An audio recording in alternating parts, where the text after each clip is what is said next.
Hello, my friends, Evolutionary Energy Arts family. So, guys, there is nothing new under the sun, but there is something old that we do not know, or perhaps we haven't realized or tied together. And we have been doing a lot of studying of ancient mythologies again. I mean, this has been something I've done my entire life. And as I've shared with you guys, I first started getting into the Bible when I was 5 years old after the death of my brother, who was 16, and just having to understand as much as I can about the afterlife and what happens afterwards. So as a 5-year-old boy, I was handing the Bible and a Catholic missal, because I grew up Catholic, to my neighbor who was 8, and she could read, and she would read to me, and we would actually hide behind my parents' bed, which was like kitty corner against the wall.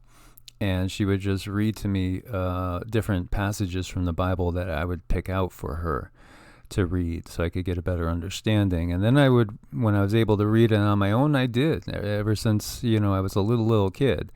And I read it cover to cover, made a point of going from start to finish, reading every little bit of it at 11 years old.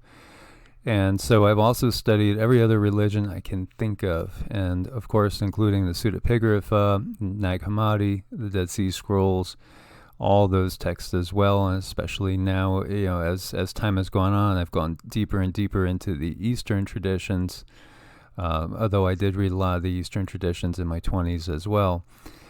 So there is nothing new under the sun, but there's a whole lot that most people haven't put together. And when we look at the comparative mythology, we recognize that these stories are borrowed and retold time and time and time again. They are trying to get across some universal truths, and yet each time they're retold, most people will think that they're hearing it for the first time, but it's not the first time. It's almost never the first time, and we don't even know if our most ancient sources are just a retelling, maybe 30 or 100 times over, of the same stories going farther and farther back. One of them that's so fascinating is the story of the founding of Rome, and one of the founders of Rome, Romulus, that's where we get Rome from, and his twin brother Remus is a fascinating one. As you see them suckling from a she-wolf who had saved them, and according to the story, they wouldn't have made it if it wasn't for the compassion of the she-wolf finding them, and their circumstances getting to where she had to rescue them is pretty fascinating. So you might think that the only virgin birth there is in legends and myths is that of Christ, but you would be mistaken. There are virgin births throughout, and there's been some documentaries done on this, and then there's there's people that will come out and make a blanket statement saying, that's all been found to be wrong, but it's not the case. It's not the case at all. You have to investigate each myth on its own merit. And so, very fascinating too, because what is a virgin birth in the same time? If we look at the modern UFO experience, which is an experiment of abduction, we see it centers around tracing DNA, genetic lineage, and the manipulation of DNA. And, that is a fascinating subject in and of itself. And there have been thousands, tens of thousands, hundreds of thousands, perhaps even millions of people that have been abducted throughout the course of history. And then, of course, there are those that say that's just mass hysteria, hallucinations. There's no such things as ETs. The earth is flat. We're the only ones living in this universe, and God's up there on the cloud playing his harp, waiting for us all to wake up. Yet, when we look at things, there is a pattern that's unmistakable. So it's fascinating to see that Romulus and Remus are the product, according to the mythology, of a union between Mars, the god of war, and Rhea, who, as the mother of these two, was actually a Vestal Virgin.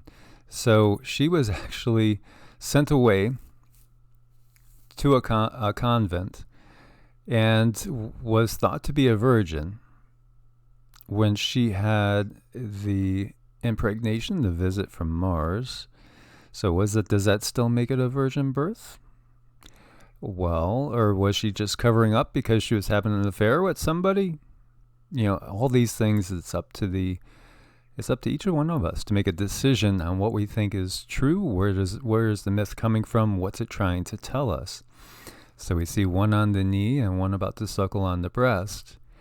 And again, they would not have been had it not been for this she-wolf, as they were found after being sent down a river in a basket, just like Moses.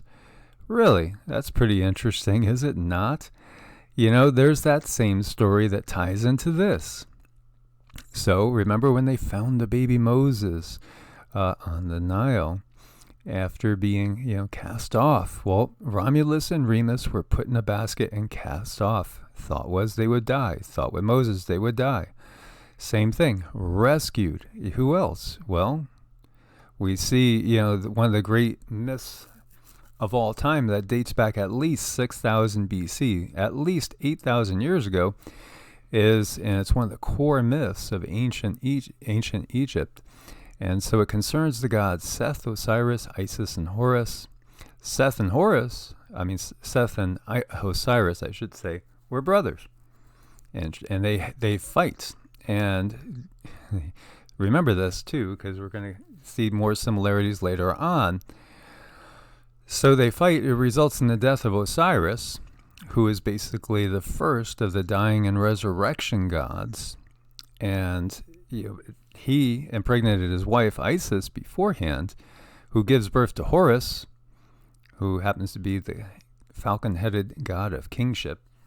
And when Seth learned that his brother's offspring had been born, he sought to kill the baby, so Isis puts him in a basket in the Nile, sends him off. Okay, so that's obviously either a big coincidence with Moses, or perhaps it's a rehash of the same story again. Everybody has to make up their own mind. Osiris, Isis, and Horus, as we say, these legends go back 6,000 years before any scriptural writings that we have. So, biblical scriptural, Abrahamic tradition scriptural. So they're far, far, far older. And as we go deeper, we see that what we get out of the Abrahamic traditions is a rehashing of Sumerian legends and Egyptian mythology as well. But perhaps they're all actually given to us from an even more ancient source. And here we see Isis suckling Horus, who has a very human head at this point. Because again, recognize too that things are kind of titles as well. Titles. Like when we say Jesus Christ, we're actually, when we're saying Christ, we're saying the anointed one. Anointed with what? Well, anointed from above with the Holy Spirit. And there's more to it as well. Perhaps the awakened one, just like with Buddha, we could, make reference to that, the fact that he understood the nature of reality as we're looking at Jesus and Mary, reflect a very, very similar picture reflected to Isis and Horus. And again, timelines, you see the worship of Osiris began way back, 8,000 years ago. 8,000 years ago, so far in the past. And so the twins are found, they are saved, and they are raised up.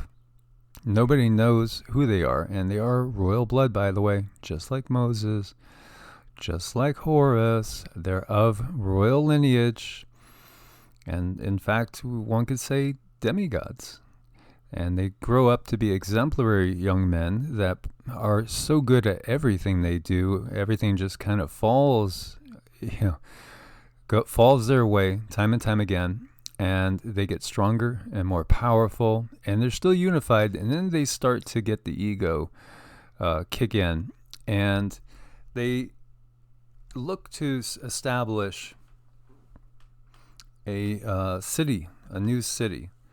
That will be their capital, their homeland. And so they disagree on this. And so where they were found was an area of 7 hills. And they disagreed upon which hill to build their capital, their city. And so Romulus preferred Palatine Hill above the Lupercal, and Remus preferred Aventine Hill. When they could not resolve their dispute, they agreed to seek the gods' approval through a contest of augury. Remus first saw 6 auspicious birds, but soon afterwards Romulus saw 12. and claimed to have won divine approval. So Remus said, well, I saw them first, and Romulus said, well, I saw more. Eventually, it came to blows, and what ended up happening was that Romulus killed Remus. And when you think of that, that makes me think so much of the biblical story of Cain and Abel, and, Cain killing Abel. And, Romulus ends up establishing Rome, which goes on to be the great Roman Empire, which truly hasn't ever stopped, and it still continues. So when you think about it, and it makes sense, look at the United States today, look at the Roman Empire then, look at the British Empire in between, and look at the Holy Roman Empire in between, in the period of Charlemagne, and we go through all these different rulers like Constantine forming the Christian faith, the modern Christian faith, which all of Christianity of today flows out of, even though it has branched and morphed into over 1,000 branches. So we see it's never really changed, and it still is creating the lens that we view the world from. These stories really affect us in a bigger way than most people realize. And so when we see the manner at which our society views things and how it goes about things, well, it does kind of go about, in Western tradition, as if it was founded by the offspring of the god of war, right? How many nations is the U.S. in? The U.S. has had wars 92% of the time since its founding. It's a continuation of the Roman Empire. As we see Cain and Abel, and Cain was offering sacrifices of produce, vegetables, and fruit, grain, harvest, and was rejected, where Abel was offering blood sacrifice and was accepted. Yeah, well, blood sacrifice, well, if it is the god of war, then that would make sense, would it not?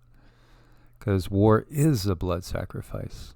And we see the lamb, the ram, right? And we've heard of that so many times, the Lamb of God coming from the biblical. And it's also a reference to the age in which a lot of these stories are referring to, the age of Aries. Before that we had the bull, and we looked at Mithras, and Mithras we could see is a Christ-like figure, and Mithras slays the bull, and the bull is the age of Taurus, which predates the age of Aries, and then is superseded by the age of Pisces, which is the age of Christianity, which is really a continuation again of all these other ages. You see, the stories keep morphing and keep changing, but it's really the same stories.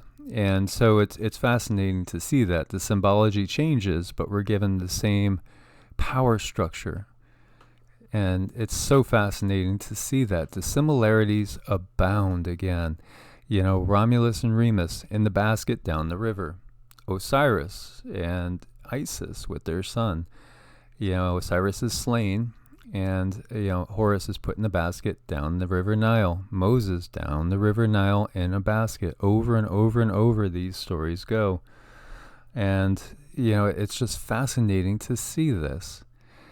And Rhea was a Vestal virgin, and thereby had a vow of chastity. And it was all about the fact that really, it was all to keep her, to prevent her from giving birth to potential claimants to the throne. And of course, she ended up bearing Romulus and Remus, fathered by the war god Mars. And so Amulius ordered the infants drowned in the Tiber River. And so the trough in which they were placed floated down the river, came to rest to the site of future Rome, where they were suckled by a she-wolf. Interesting stuff. It's just fascinating. The similarities between Roman and Christian religious propaganda. This is again just tying things together, and we could see it. We could see it. So they've used these stories to control our mindsets, but the stories are really the same. They're just a retelling time and time again. What happened to Romulus? Well, there was this mist. He went and he did a lot of conquering and created an empire. And then there was this mist that came. And then all of a sudden he was gone. He was taken up into the heavens. And the stories are that he even became a god. Wow, taken unto the heavens, who has walked with God and was gone? Well, we see that, right? We see Enoch. You know, we've seen Enoch taken up, and we see Elijah, and they become Sandalphon and Metatron. So again, these legends, these myths, they are all so similar, time and time and time again. And, you know, really the sons of a god. And then, of course, the Christians will say that he's the son of the one God, the only God. And there again, you know, we don't have to throw the baby out with the bathwater and say that there is no God, because, you know, I personally do believe there is a source of all, one source, but I think that source, in my mind, after studying all these different traditions, including the Eastern ones, in the Eastern ones, it's clear, you know, for Taoism says the Tao that can't be named is not the real Tao. So the source is way beyond an individual. It's way beyond being masculine and feminine. Source contains masculinity and femininity, as there's been some that said there's growing up in this patriarchal tradition, which, if all this really is coming out of Aries, you know, the god of war, this whole patriarchal system that we're in, which is definitely centered on war, then it would make sense, you know, that the divine feminine is downplayed and the balance is not there. And we've seen that because we've talked about the Shekinah, the Holy Spirit. And, you know, even when we look back, we see Asherah and Yahweh, because originally the Jews did worship a goddess aspect with Yahweh. But that was put down and that was subjugated and was turned into a heresy. And that type of thing has happened time and time again as well. These similarities are just incredible. And it points that we once again are getting an old myth in a new light. So when we look at it from the point of view of, well, how would you view this from, say, an Eastern perspective? And you know, that is that the source, the real God, lies within everything. Again, if God is omnipotent, right, all-powerful and omniscient, all-knowing, and also everywhere, omnipresent, then it's got to be in the masculine and the feminine. That's just a given.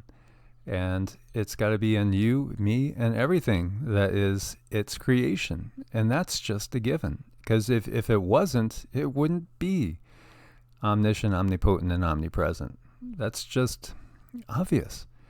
So it's fascinating to see these things. So Romulus is taken up into the heavens. And, you know, just like Elijah and Enoch before him, there are so many of these myths that all tie together. And yet each time they come along, you know, the believers in them believe that they got the truth for the first time ever. But they're giving you allegories. They're also hinting towards a truth that it's up for the individual to see. So when he's and there's a lot of writings to this, as opposed to some of the newer stories as well. So the poet Ovid, in his Metamorphoses, left us the most artistic account of the most fantastic version of Romulus's end, mentioned by the historians. According to this story, Romulus didn't die a natural death, but was brought to heaven by his divine father Mars, where he became a god named Quirinus. His wife, Hyrsila, followed him soon and became a goddess, Hora. Interesting, is it not? So Mars comes back for his own. So what are we saying here? Is it all astrotheology? Or is this the return of an Anunnaki, those that come from the heavens, and taking a human away on his spaceship? Or did he learn the mysteries enough that he could actually ascend and go into a higher dimension. Again, it's up to each of us, to decide what we believe. But it does one well to actually do some studying, to come to the conclusions without just trusting one version, as we see how these myths are universal. As always, my friends, thank you for your support on Ko-Fi and Patreon. God bless and namaste.